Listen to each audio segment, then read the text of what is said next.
तकनीक के दौर में भारत दिन ब दिन तरक्की के पथ पर है। भारत अब एक और बड़ा कदम उठाने जा रहा है। प्रधानमंत्री नरेंद्र मोदी ने आज G20 डिजिटल अर्थव्यवस्था मंत्रियों की बैठक में बड़ा ऐलान करते हुए कहा कि हम AI संचालित भाषा अनुवाद मंच भाषिनी का निर्माण कर रहे हैं।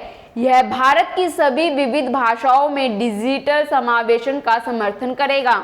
पीएम मोदी इस बैठक को वर्चुअली संबोधित कर रहे थे। इस दौरान पीएम मोदी ने हर बार की तरह जो अपने भाषण में कहते नजर आते हैं, ऐसा ही अब कहते सुनाई दिए। पीएम मोदी ने कहा, भारत तेजी से डिजिटलीकरण की ओर बढ़ रहा है। भारत में 85 करोड़ से अधिक इंटरनेट उपयोगकर्ता है, जो दुनिया में सबसे सस्ती डेटा लागत का आनंद ले रहे हैं। ये लाइन तो मानो मोदी जी की फेवरेट लाइन हो, चाहे चुनावी भाषण हो या वर्चुअली संबोधन, ये जरूर सुनने को मिलेगा। हमारी सरकार ने सस्ता इंटरनेट उपलब्ध कराया। आगे बढ़ने से पहले इस वीडियो को लाइक करें, शेयर करें और अगर पहली बार जनता की आवाज न्यूज चैनल को देख रहे हैं तो चैनल को सब्सक्राइब भी करें और घंटी जरूर बजाएं, चैनल की भी और सरकार की भी। आज की नेशनल मीडिया के मुकाबले में जनता का साथ दीजिए और उसकी ताकत बनिए, जनता की आवाज बनिए और हो सके तो इसके लिए चैनल को ज्वाइन भी करें। मानो जैसे पीएम मोदी के पास कोई मुद्दा बचा ही नहीं। पीएम मोदी बस उपलब्धियां गिनाने में लग जाते हैं। वैसे गिनानी भी चाहिए, पर साथ में खामियां भी बतानी चाहिए। बेरोजगारी, अत्याचार, महंगाई जैसे मुद्दे पर भी बोलना चाहिए। हर बार पीएम मोदी के लिए इंटरनेट डाटा प्रायोरिटी मुद्दा रहा है, जैसे मानो देश की जनता को कह रहे हो बस डाटा ही सस्ता मिलेगा और कुछ नहीं। पीएम मोदी जी यहीं नहीं रुके, आगे कहा डिजिटल पेमेंट में भी भारत सबसे आगे है।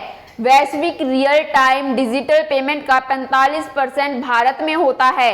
देश में अब सरकारी सहायता का लाभ सीधा बैंक खाते में ट्रांसफर करने पर भ्रष्टाचार पर भी लगाम लगी है। इससे $33 बिलियन से अधिक की बचत भी हुई है। हमारा अद्वितीय डिजिटल पहचान प्लेटफॉर्म आधार हमारे 130 करोड़ लोगों को कवर करता है। बिल्कुल सही कहा मोदी जी ने। अभी थोड़े दिन पहले ही कैग की रिपोर्ट आई थी आयुष्मान भारत को लेकर, और उसमें जो खुलासा हुआ है घोटाले को लेकर वो आप सबको पता है। हमने भारत में वित्तीय समावेशन में क्रांति लाने के लिए जेम ट्रिनिटी, जनधन बैंक खाते, आधार और मोबाइल की शक्ति का उपयोग किया है। इसी के साथ हर महीने हमारी त्वरित भुगतान प्रणाली यूपीआई पर लगभग 10 अरब लेन देन होते हैं। पीएम मोदी ने जनधन खातों की संख्या 50 करोड़ के पार होने पर इसकी सराहना की। उन्होंने ट्वीट कर कहा कि यह देखकर खुशी हुई है कि इनमें से आधे से अधिक खाते महिलाओं के हैं।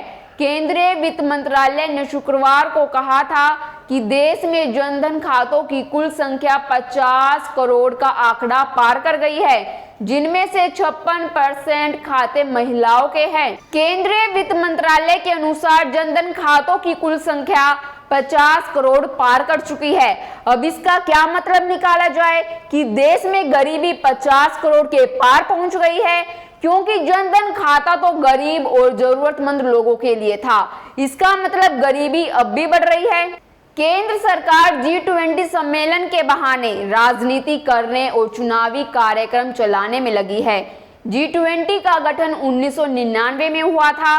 19 देश और यूरोपियन यूनियन इसके सदस्य है।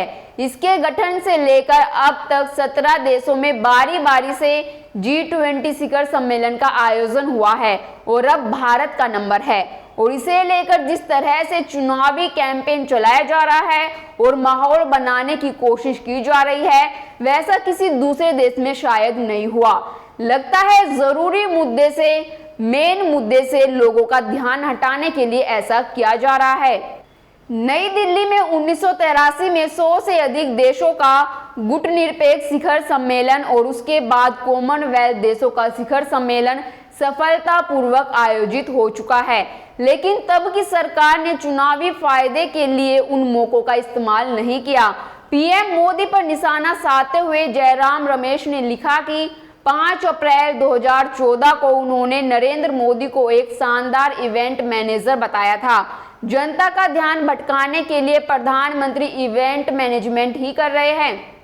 बेंगलुरु में G20 डिजिटल की बैठक में नरेंद्र मोदी ने भारत की उपलब्धियों को गिनाया। कहा कि हर महीने हमारी त्वरित भुगतान प्रणाली UPI पर लगभग 10 अरब लेन देन होते हैं। समाधान के लिए भारत एक आदर्श परीक्षण प्रयोगशाला है। जो समाधान भारत में सफल होता है उसे दुनिया में कहीं भी आसानी से लागू किया जा सकता है। पीएम मोदी ने पिछले 9 साल में भारत में हुए अभूतपूर्व डिजिटल बदलाव के लिए 2015 में डिजिटल इंडिया पहल के शुभारंभ को श्रेय दिया। कहा कि भारत का डिजिटल बदलाव नवाचार में इसके अटूट विश्वास और तेजी से कार्यान्वयन के लिए इसकी प्रतिबद्धता और समावेश की भावना से प्रेरित है।